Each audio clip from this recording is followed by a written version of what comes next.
En préparant le livre Israël, parlons-en, j'ai demandé à 2 assistantes d'aller dans les rues de Bruxelles, demander au hasard aux gens qu'est-ce qu'ils savaient sur l'histoire et sur la situation d'Israël. Les réponses étaient catastrophiques. Il y a en fait une ignorance du public, et je pense que cette ignorance n'est pas due au hasard. Ça fait 60 ans que les médias européens, qui se disent les meilleurs du monde, informent le public, et on constate qu'en fait le public ne sait pas l'essentiel.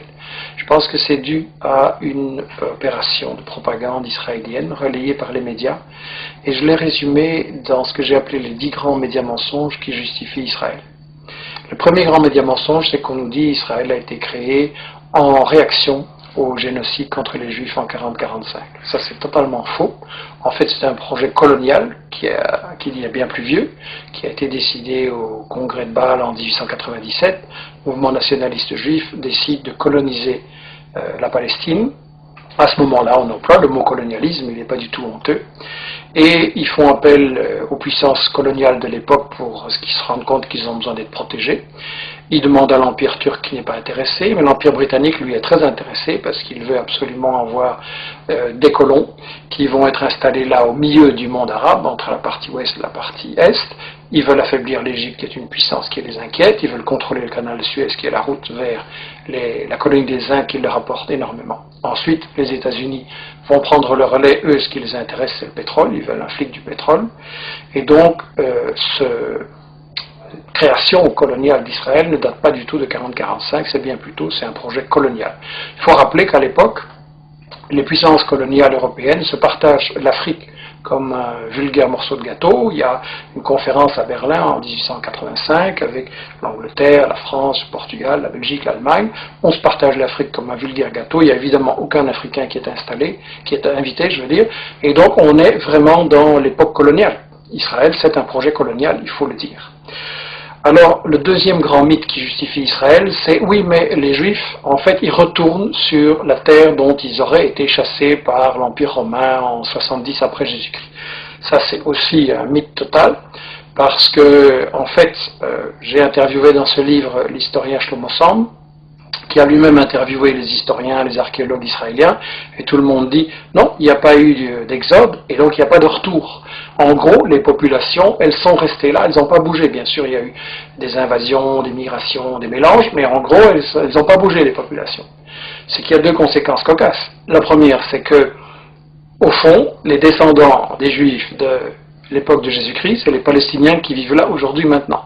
Et la deuxième conséquence, c'est que alors, s'il n'y a jamais des gens qui sont partis, quels sont ces gens qui nous disent qu'ils reviennent? En fait, ce sont des convertis, des Européens de l'Est, de l'Ouest, des Maghrébins, qui se sont, à différents moments, pour différentes raisons, convertis à la religion juive. Et en fait, comme dit Shlomo Sand, le peuple juif, ça n'existe tout simplement pas. Il n'y a pas d'histoire commune, il n'y a pas de langue commune, il n'y a pas de culture commune, il y a juste une religion. Mais une religion, c'est pas un peuple. On ne parle pas de peuple chrétien, de peuple musulman, et donc pas de peuple juif non plus. Alors le troisième grand mythe, c'est l'idée que, en fait, c'est pas grave s'ils se sont installés là en Palestine pour coloniser, parce que nous dit-on, c'était un désert, c'était une terre sans peuple, donc c'était vide. Ça aussi, c'est un mensonge total. En réalité, les témoins de l'époque, déjà au 19e, début 19e, disent la Palestine, c'est un océan de blé. Il y a des cultures et des exportations, notamment vers la France, de l'huile, du savon, les fameuses oranges de Jaffa.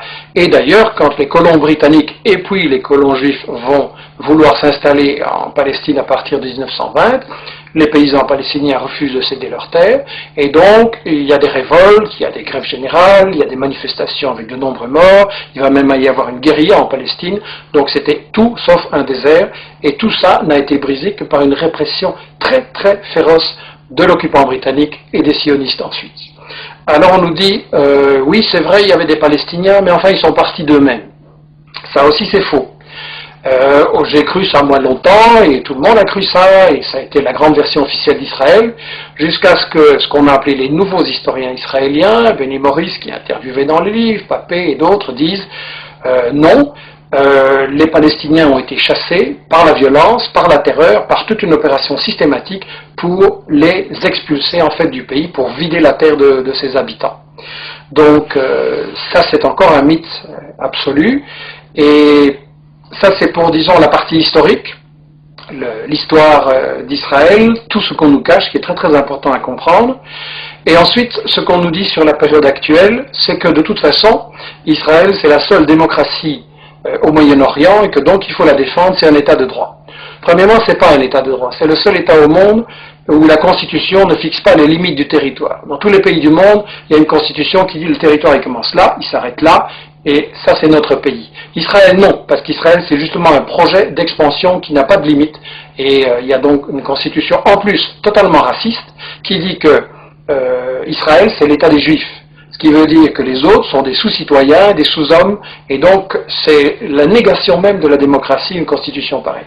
Donc Israël n'est absolument pas une démocratie, et je voudrais dire qu'en fait, Israël c'est le colonialisme, c'est le vol de la terre, c'est le nettoyage d'une population, ça ne peut pas être considéré comme une démocratie. Alors bien sûr on me dira, il y a un parlement, il y a des médias, il y a des profs d'UNIF qui critiquent, etc. C'est vrai, mais étant donné que c'est un État qui est basé sur le vol de la terre, ça veut dire qu'en fait c'est une démocratie entre les voleurs pour savoir comment ils vont continuer à voler. Et ça n'est pas une démocratie, c'est du colonialisme, c'est toujours de la dictature. Alors on nous dit que les États-Unis, eux, ceux qui cherchent à protéger, en protégeant Israël et en mettant plus de 3 milliards de dollars d'aide militaire en armement chaque année pour aider Israël à bombarder et attaquer ses voisins, on nous dit que les États-Unis, ce qu'ils veulent, c'est protéger la démocratie au Moyen-Orient. Bien. Si les États-Unis étaient pour la démocratie, ça se saurait parce que c'est eux qui ont mis en place et qui protègent les dictatures épouvantables de l'Arabie Saoudite, du Koweït, le tyran Moubarak avec du sang sur les mains. Donc en fait, ils ont installé tout ça. Et eux, ce qui intéresse les États-Unis dans Israël, c'est pas du tout la démocratie, c'est en fait le flic du pétrole. Et ça, dans le livre, Chomsky, Samir Amin l'explique très bien, et d'autres, les États-Unis veulent absolument contrôler le pétrole, donc le Moyen-Orient. Ils veulent briser tout État qui pourrait résister à ce projet et qui n'accepterait pas de donner son pétrole pour rien. On l'a vu avec les guerres d'Irak, on l'a vu avec d'autres agressions. Seulement, les États-Unis ne peuvent pas attaquer à tout bout de champ tous les pays du Moyen-Orient qui ne leur plaisent pas. Donc ils ont besoin de ce que Chomsky appelle dans son interview le flic de quartier. Israël, c'est ça, le flic de quartier. Dans le temps, les États-Unis avaient le Shah d'Iran, une dictature épouvantable qu'ils avaient imposée en renversant le premier ministre élu, Mossadegh, en 1953, et donc ils ont installé une dictature épouvantable. Mais ils ont perdu l'Iran, et donc maintenant, il ne leur reste pratiquement qu'Israël, et c'est pour ça que les États-Unis protègent Israël, alors que celui-ci viole le droit international, viole les conventions de l'ONU, viole l'égalité entre les êtres humains. Donc c'est clair, ça doit être clair, c'est une guerre économique ce qui est menée là par les États-Unis. Alors l'Europe, elle se prétend plus neutre, elle prétend qu'elle est à la recherche d'une solution entre les Israéliens et les Palestiniens. C'est absolument faux. Solana, qui était le ministre des Affaires étrangères de l'Europe, a déclaré il n'y a pas longtemps à Israël, vous êtes en fait le 28e État membre de l'Union européenne. C'est l'industrie européenne de l'armement qui finance et collabore avec l'industrie israélienne de bombardement, de l'armement, pardon. On a des gens comme Lagardère en France et Dassault qui sont tout proches de Sarkozy et qui collaborent avec l'industrie de l'armement israélienne. Et en plus, lorsque les Palestiniens ont élu leur gouvernement, l'Union européenne a refusé de le reconnaître. Elle a clairement donné le feu vert à Israël pour bombarder Gaza. Et donc là, ça doit être très clair que quand Netanyahou, Barak, Olmert et tous ces gens-là bombardent les Palestiniens, c'est Sarkozy, c'est Merkel et c'est les gouvernements européens en même temps qui bombardent. Ça, c'est quelque chose qu'on doit dire clairement à notre opinion.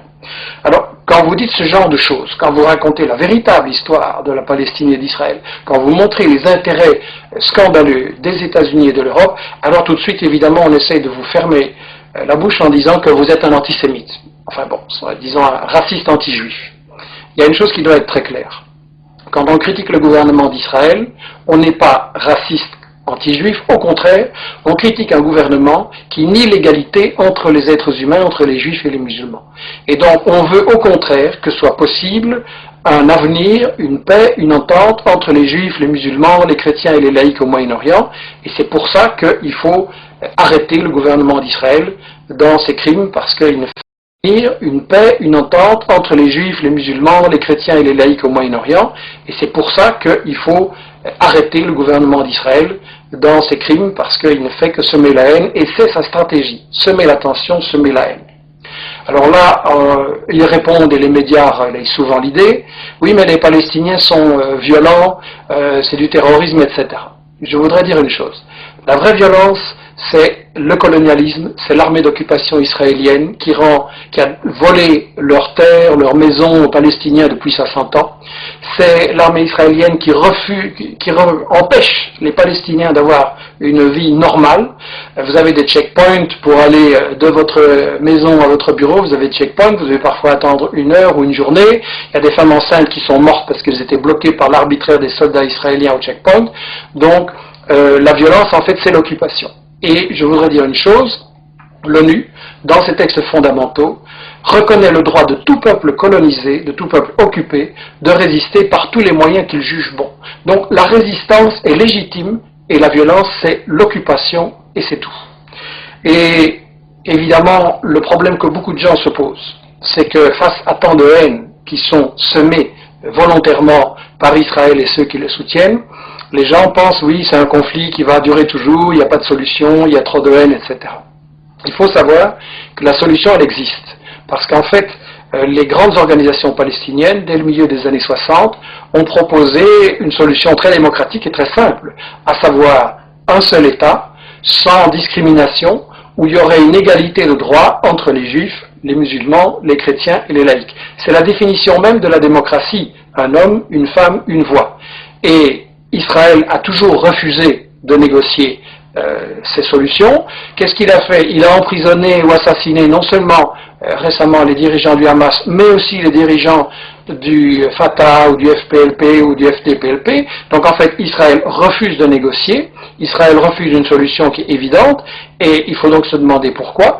Et la seule raison, je l'ai dit, c'est que Israël sert aux États-Unis de flic du pétrole, et donc c'est une guerre économique, c'est une guerre pour le pétrole, c'est une guerre pour les multinationales, et la seule chose qui peut arrêter ça, c'est la pression de tout le monde, des citoyens en Europe, en Amérique latine, en Afrique et au Moyen-Orient et partout, la pression sur les dirigeants politiques qui sont complices d'Israël, la pression sur les médias qui, il faut le dire, ne disent pas la vérité, et ça veut dire par Internet, avec des initiatives comme celle que nous lançons, la lettre d'information sur la Palestine, etc., que chacun fasse l'information, rétablisse la vérité, démasque les médias mensonges et les mythes justificateurs d'Israël, et en appliquant cette idée, nous sommes tous des journalistes, on arrivera véritablement, je pense, et assez rapidement, à une possibilité de négocier et de trouver une solution pour établir la paix au Moyen-Orient.